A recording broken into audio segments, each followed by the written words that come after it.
Bakunzi bacu turabaramukije tubaha n'ikaze mu kiganiro cy'uno munsi. Muri kumwe na Sandrine Nizigiyimana.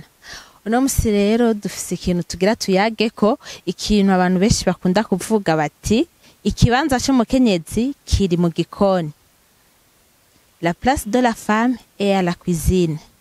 Uno munsi tugira tuyage kuri ico kintu. Mbega bakunzi bacu mubona kweri ikibanza cy'umukenyezi kiri mu gikoni? Ikibanza cy'umukenyezi kiri hari inyuma hariya dukinjikira hariya turonderera ivyo kurya.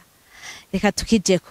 Ico ni ikintu abantu benshi bagiye bavuga ko ikibanza cy'umukenyezi kiri mu gikoni kubera bari bisunze imigenzo n'imico ya kera, aho bavuga ko umukenyezi ategeza kuguma mu rugo.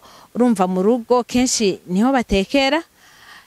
Kera rero barabihagarara ko bakavuga ko umukenyezi adashobora gukora ibindi bintu mu gikibanza ciwe, ikibanza kibereye umukenyezi ari mu gikoni.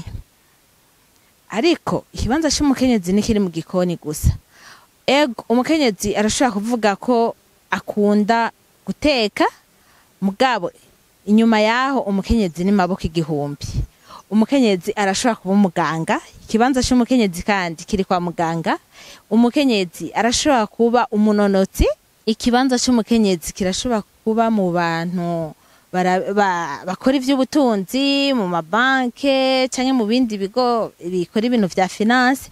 Ikibanza cy'umukenyezi kirashobora kuba mu kwigisha ari mu mashure mato mato yisumbuye canke ya kaminuza.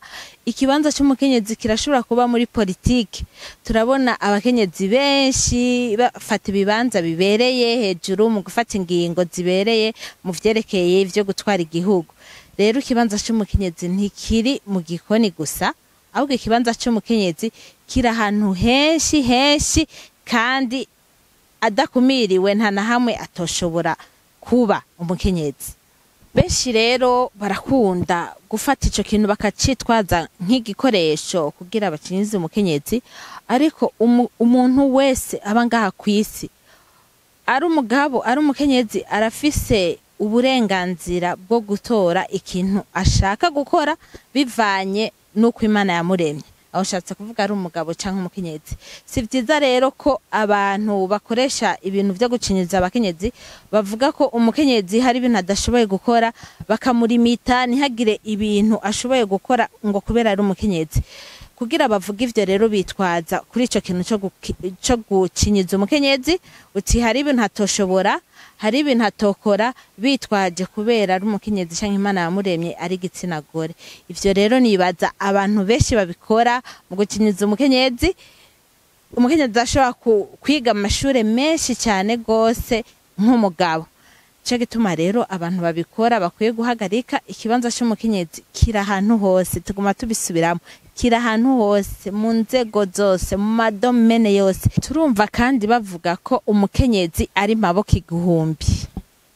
igihumbi, kandi nivyo umukenyezi ni maboko igihumbi, kubera umukenyezi arashoboye gukora ibikorwa vyinshi cyane icarimwe. Umukenyezi rero ni maboko igihumbi.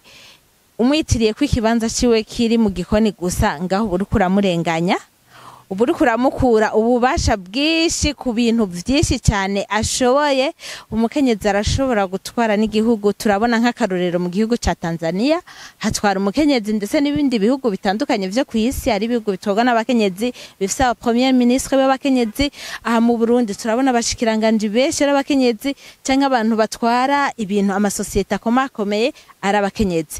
Kuvuga rero kumucagurira ko ikibanza ciwe kiri ahantu hamwe, nibaza ko atari ibintu bitomoye, kubera asanzwe ari maboko igihumbi, arashoboye kandi arashoboye gukora ibintu vyinshi cyane icarimwe. Nitwibagire ko ashoboye gukora n'ibintu abagabo bose bokora, umukenyezi arashobora kubikora. Muri iyi misi turavye uko isi iriko iragenda canke aho ikibanza c'abakenyezi kiri, turabona ko hari abantu bagiye barabitahura, benshi bagiye barahindura iyo mico ya kera ishaka gucinyiza umukenyezi. Bamwe barabifatira ko, abandi ntibabifatireko, ariko turabona nka evolution canke iterambere kuri ico kintu c'umukenyezi. Nko mu bihugu bitandukanye ndetse no ngaha mu Burundi, abagabo canke abashingantahe barafashanya n'abakenyezi babo.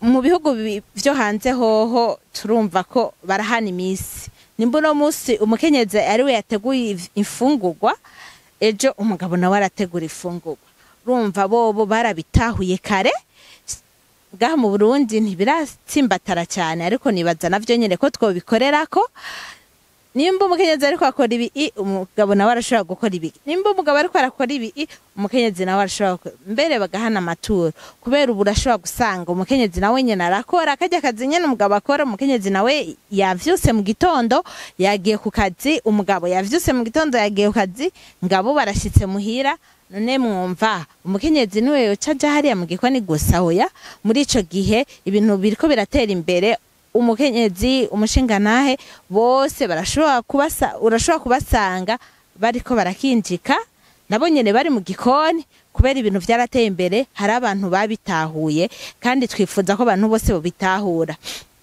hari abantu bahora batwenga babonye abagabo bahetse abana babashize ku mugongo ni ibintu bisanzwe cyane umugabo arashobora kwakira umukenyezi umwana akamushira mu mugongo na wenyene ni vya bintu vyo gusabikanya ntimuvuge ngo amachance canke kurimita amachance y'umukenyezi kuvyashoboye gukora umukenyezi umushinganahe bose barashobora gufashanya kugira ntivyitwe ko umwe afise akazi kamwe gusa adashobora guhindura mu kurangiza kino kiyago cyacu cuno munsi twovuga ko umukenyezi arafise uburenganzira bwo gushira ingufu ziwe mu gikorwa cyose abantu benshi ntibaze barabloka abakenyezi kubera nabonyene barafise ingufu barafise ubwenge ahantu nimba ico kibanza cyo mu gikoni umukenyezi arico yumva